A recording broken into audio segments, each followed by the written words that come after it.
Assalamualaikum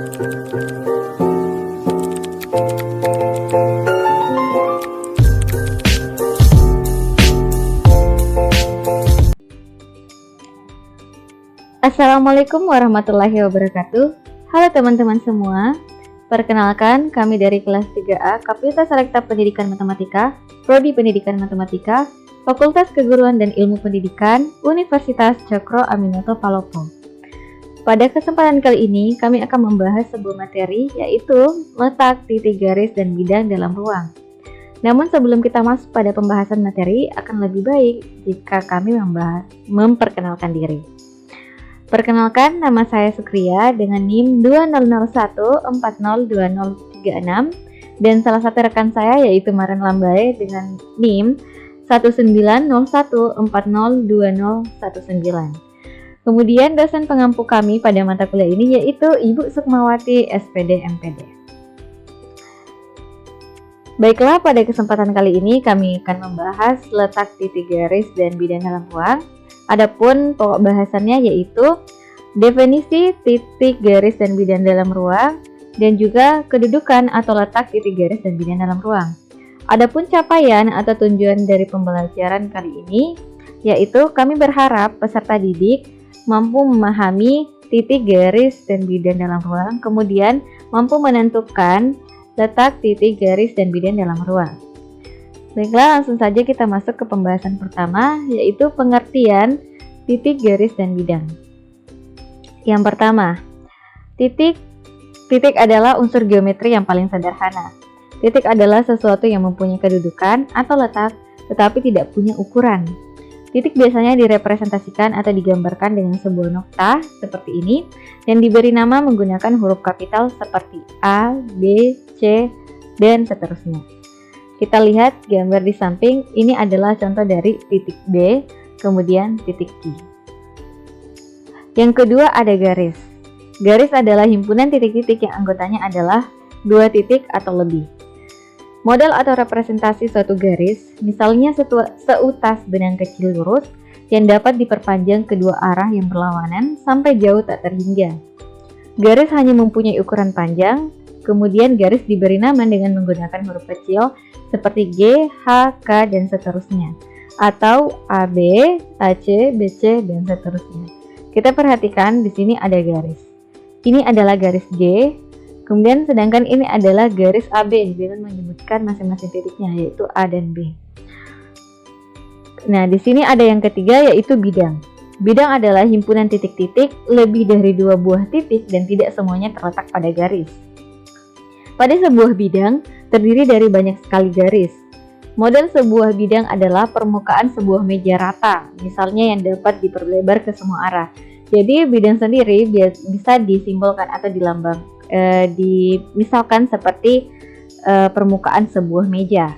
Kemudian bidang mempunyai ukuran panjang dan lebar. Nah, jika tadi titik tidak memiliki ukuran, kemudian garis hanya mempunyai panjang, kemudian bidang memiliki ukuran panjang dan lebar. Kemudian bidang diberi nama dengan menyebutkan titik-titik sudut dari bidang tersebut atau memakai huruf alfa, beta, gamma, dan seterusnya. Dan biasa juga dengan menggunakan huruf kapital seperti gambar di samping ini. Kita perhatikan di sini ada bidang alfa, titik sudut alfa, bidang alfa. Kemudian titik-titik masing sudutnya adalah titik A, titik B, C, D sehingga disebut dengan bidang ABCD. Nah, kita ke contoh soal agar lebih memahami materi yang sebelumnya. Nah, di sini lihatlah kubus ABCDEFGH di samping. Sebutkan titik-titik garis dan bidang yang terdapat pada kubus tersebut. Kita perhatikan kubusnya, kemudian kita lihat yang pertama. Di sini dikatakan bahwa titik A, B, C, D, E, F, G, dan H. Jadi kubus tersebut ini terdiri dari titik A, B, C, D, E, F, G, dan H. Kita coba mengingat kembali, titik itu kan disimbolkan dengan huruf kapital. Jadi kita bisa lihat huruf kapital dari yang ada pada titik-titik adalah titiknya. Kemudian garis AB, BC, CD, AD, BG diagonal sisi, kemudian AG diagonal ruang, EF, FG, GH. Nah, garis kan terdiri dari beberapa titik. Jadi garis itu Kita perhatikan ini adalah garis AB yang terdiri dari titik A dan B, BC, CD dan seterusnya. Kemudian kita perhatikan di sini ada bidang ABCD. Kita lihat bidang ABCD di bawah ini sama juga bisa dikatakan sebagai bidang alasnya. Bidang ABCD terdiri dari titik A, B, C, D, kemudian DCGH. Mana bidang DCGH ini? Bidang DCGH, kemudian BCGF, kemudian ADHE, kemudian EFGH. Ini adalah bidangnya. Selanjutnya kita ke materi. Nah, di sini kita akan membahas kedudukan titik garis dan bidan dalam ruang. Jadi dalam kedudukannya atau letaknya titik garis dan bidan dalam ruang itu ada 5. Yang pertama, kita lihat kedudukan titik terhadap garis. Jadi kedudukan titik terhadap garis itu ada 2. Ada titik terletak pada garis dan titik terletak di luar garis. Nah, kita lihat gambar di samping. Di sini ada garis G, kemudian ada titik B. Titik B terletak pada garis G. Mengapa? Karena titik B melalui garis G. Kita lihat kemudian di gambar kedua ada garis H. Sedangkan titik C-nya berada di luar. Mengapa titik C berada di luar? Karena titik C tidak melewati garis H sehingga titik C terletak di luar garis H. Selanjutnya di sini kedudukan titik terhadap bidang. Kita perhatikan titik terletak pada bidang, kemudian titik terletak di luar bidang. Nah, kita lihat gambar. Nah, di sini ada bidang alfa, kemudian ada titik B di dalam bidang tersebut. Sehingga titik B terletak pada bidang alfa. Kemudian di sini ada bidang dan titik B berada di luar, tidak melewati bidang sehingga titik B terletak di luar bidang alfa. Nah, kita ke contoh soalnya. Kita perhatikan, diketahui kubus ABCDEFGH. Bagian A, sebutkan titik-titik yang terletak pada ruas garis AB. Jadi titik-titik yang terletak pada ruas garis AB.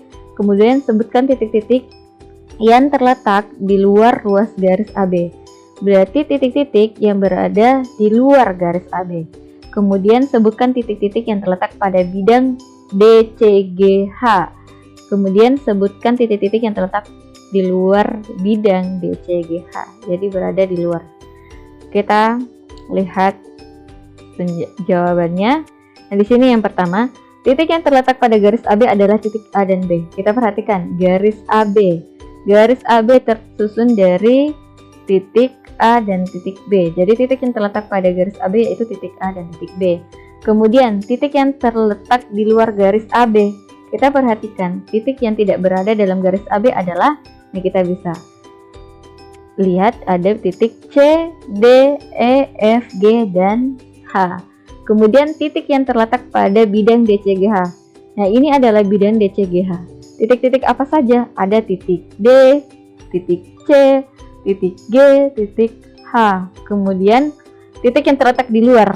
Jadi titik yang tidak berada dalam bidang DCGH atau DCHG adalah titik ABFE.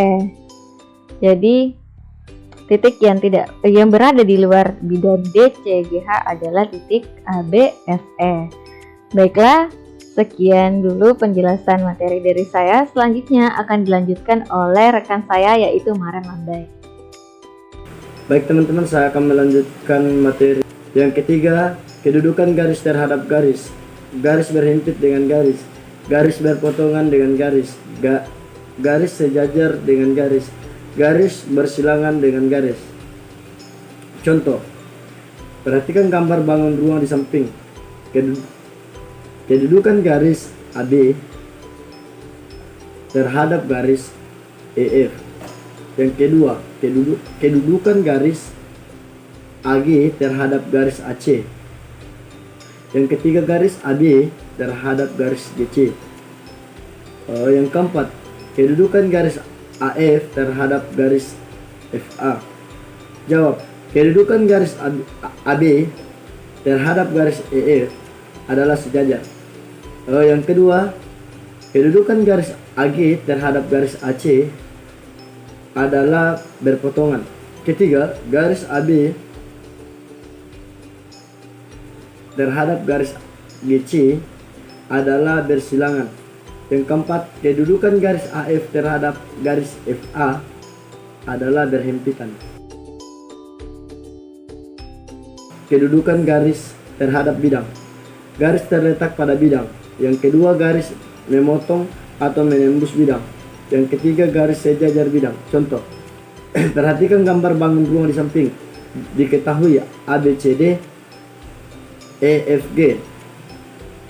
Yang pertama, sebutkan 4 ruang garis yang terletak pada bidang ruang. Yang kedua, sebutkan 4 ruas yang sejajar bidang ABCD. Yang ketiga, sebutkan 2 ruas garis yang menembus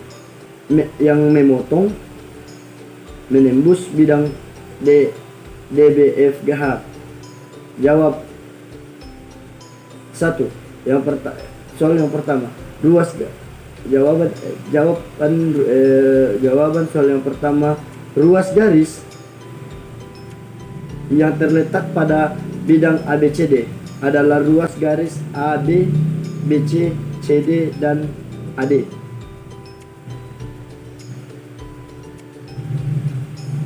Yang kedua, ruas garis yang sejajar ADHG adalah ruas garis BC, FG, BF, dan CG. Yang ketiga, jawaban yang ketiga, ruas garis yang memotong menembus bidang DBFH adalah ruas garis EC dan AG. Yang kelima, kedudukan 2 bidang. Bidang berhimpit dan bidang sejajar, bidang berpotongan. Contoh, diketahui kubus KLMN dan OPQR. Contoh soal, sebutkan 2 pasangan bidang yang sejajar. Contoh yang kedua, sebutkan 2 pasangan bidang yang berpotongan. Jawaban soal pertama, bidang KLM sejajar dengan bidang OPQR dan bidang LMQP sejajar dengan bidang KNRO. Jawaban yang kedua, nomor 2, bidang KLQR berpotongan dengan bidang OPMN dan bidang OLMR berpotongan dengan bidang TQNK. Sekian materi dari kami, kurang lebihnya mohon dimaafkan. Saya akhiri dengan ucapan Assalamualaikum warahmatullahi wabarakatuh.